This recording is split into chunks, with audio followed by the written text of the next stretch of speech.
Olá, sejam bem-vindos e bem-vindas. Vamos conversar um pouquinho sobre políticas públicas. As políticas públicas, elas relacionadas à educação, elas são plurais, porque ela nasce de uma realidade social e política e ela tende a atender a essa sociedade. Hoje a gente define política pública como o objetivo do Estado para com a sociedade, a intenção do Estado para com a sociedade. Então, a gente pode preconceituar isso como uma política, conceituar que as políticas públicas com materialidade de intervenção do Estado, ou seja, com as medidas e procedimentos que indicam a orientação política do Estado. As políticas públicas traduzem a intenção do Estado junto à sociedade.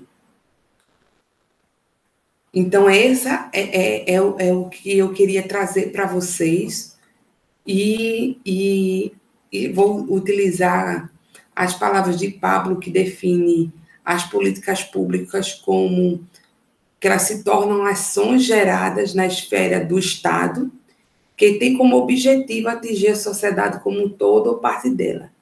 Nesse sentido, as políticas educacionais elas seriam ações geradas pelo Estado com vista ao atendimento de objetivos educacionais da sociedade.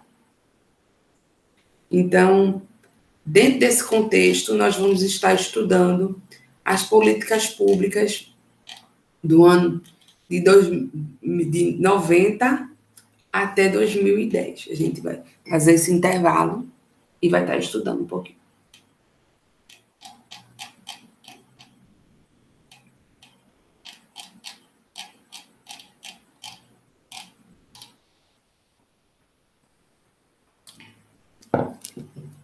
Com o início do governo Fernando Henrique Cardoso, começavam as reformas com as diretrizes políticas e culturais e econômicas neoliberais. Com o foco das políticas educacionais, nesse governo, foi o ensino fundamental, tido como o do retorno mais rápido da socialização mais rápida ao capital. Essas são as palavras de Jean Santos. Dessa forma, o Brasil dá continuidade à política econômica do governo anterior e, assim, com o programa de privatização das grandes empresas estatais e a reestruturação do Estado no contexto da economia globalizada, numa perspectiva de Estado mínimo. A educação profissional no governo Fernando Henrique Cardoso, logo no início da sua gestão, começa a empreender a reforma da educação média e profissional, caracterizada pela desvinculação entre o ensino acadêmico e o técnico, e pela modulação entre esse ensino técnico com a redução de subsídios e fundos públicos e privatização. Essas ideias explicitam no conjunto da legislação da área e é pautada numa reconfiguração desse ensino médio em todo o país. A educação aparece como uma das 5 metas prioritárias do governo de Fernando Henrique Cardoso e no documento, a gente pode estar vendo isso no documento Mãos à Obra Brasil, que contempla no seu texto o primeiro e o segundo grau e o ensino superior. Nós podemos analisar que no governo Fernando Henrique Cardoso, a educação,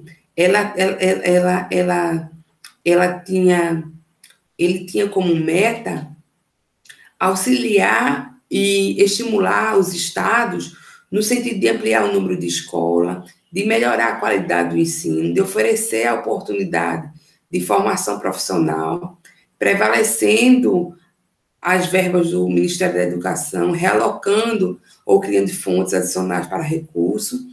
Então,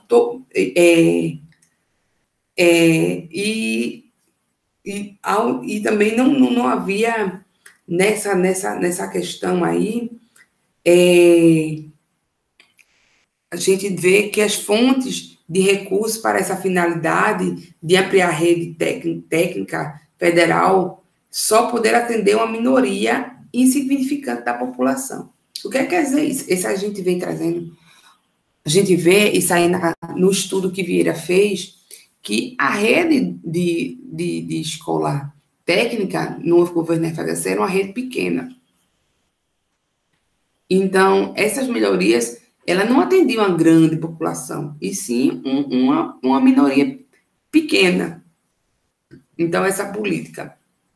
Então, a gente dando continuidade a esse governo de FHC, a gente analisa que começa com a descentralização, com o poder de orientar o planejamento. Nesse termo, a descentralização se refere principalmente à merenda escolar, à descentralização da rede das escolas técnicas, os centros federais de educação. O planejamento estratégico contempla o ensino médio, na época chamado segundo grau, a educação profissional, ressalta a ideia de parceria com o setor privado. O MEC, ele passa a atuar buscando parceria para o financiamento e gestão da rede escolar. Quanto aos recursos profissionalizantes, os principais interlocutores na busca de parceria para ser financiada. E a gestão seria as redes, o SENAI, o SENAC, e o Ministério do Trabalho fazia muitas parcerias e era objetivo com a iniciativa privada, particularmente com o setor empresarial. Nesse sentido, a gente vê que no governo de Fernando Henrique Cardoso buscava a aproximação entre a oferta nas escolas técnicas com o mundo empresarial, estreitando a relação entre a escola e o mercado de trabalho. Outra estratégia anunciada pelo governo de Fernando Henrique era a relação entre o ensino médio e a expansão do ensino à distância como forma de apoio aos estados, municípios e setor privado.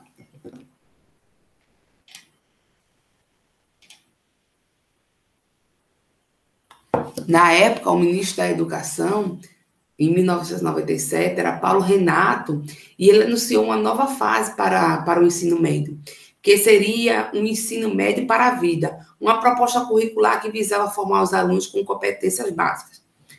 Assim, seria um ensino médio diferente do que vinha sido oferecido, com acúmulo de informações descontextualizada. A proposta de reforma do ensino médio, proposta pelo governo Fernando Henrique Cardoso, tinha várias justificativas. Dentre elas, o mundo mudou, o ensino médio precisa acompanhar tais mudanças, as propostas curriculares para a modalidade do ensino, ela precisa acompanhar o desenvolvimento do capitalismo, né, da industrialização, das novas tecnologias. Então, essa nova fase para o ensino médio foi justificada pelas mudanças sociais, anunciada de forma que a educação precisava resolver rapidamente a demanda denominada da revolução da informática. O que precisaria formar, o ensino médio precisaria formar para responder a uma nova sociedade, a um novo mercado, e assim seria possível o desenvolvimento do Brasil. Eu vou ver aqui o tempo, que a gente só pode gravar até 15 minutos. Então, deixa eu ver. Então, a gente vai dar uma paradinha quando acabar o Fernando Henrique, para poder começar no governo Lula, para poder conter desses 15 minutos. Então, a nova sociedade, decorrer da revolução tecnológica, os seus desdobramentos na produção, na área da informatização, apresentando características possíveis de assegurar a educação a uma autonomia ainda não alcançada. Isso ocorre na medida que o desenvolvimento das competências cognitivas e culturais em pleno desenvolvimento humano passa a coincidir com o que se espera na produção.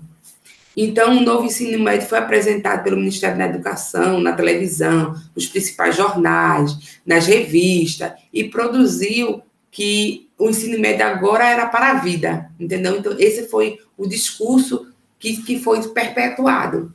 E para financiar essa reforma, o governo negociou com empresários, com bancos, esse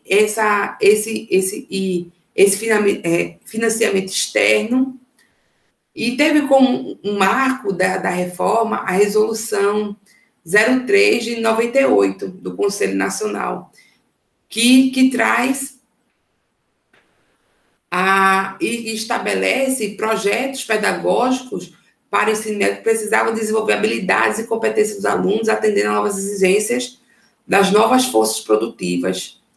Então, nessa lógica, foram institucionalizadas as diretrizes curriculares para o ensino médio, e essa articulação entre as competências, a empregabilidade e essa diretriz curricular para a educação profissional, ela coloca a importância do trabalho e do trabalhador adquirir a capacidade de atuar em diversas atividades. E o ensino médio e a educação profissional impedia que o trabalhador pudesse adquirir essas competências necessárias. Então, era necessário reformar e esse ensino médio passasse a ser para a vida. Com isso, se propôs a desvinculação do ensino profissionalizante ao ensino médio. A educação profissional, por meio do decreto 2.208, em 97, passou a ser ofertada separadamente do ensino médio regular.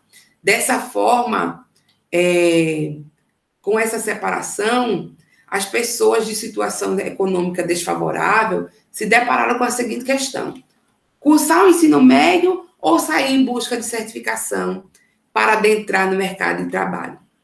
A dualidade educacional no país trazida por esse decreto 2.208, de 97, foi justificada de várias formas, que era necessário, porque, assim, esse trabalhador teria mais chance no mercado de trabalho.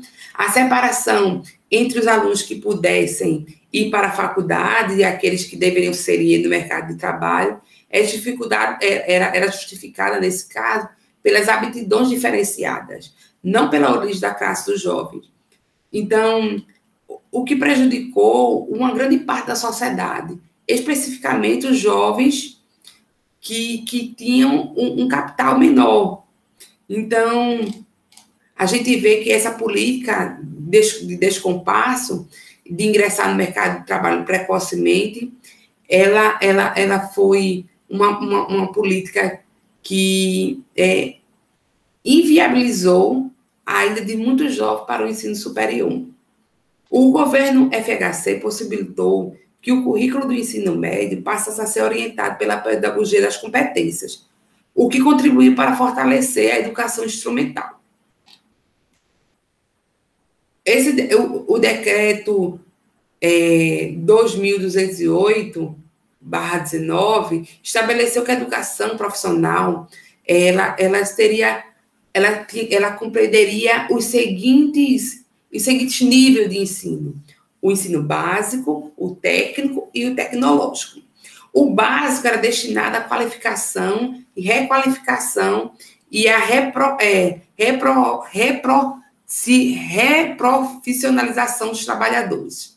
O técnico era destinado a proporcionar habilitação profissional aos alunos matriculados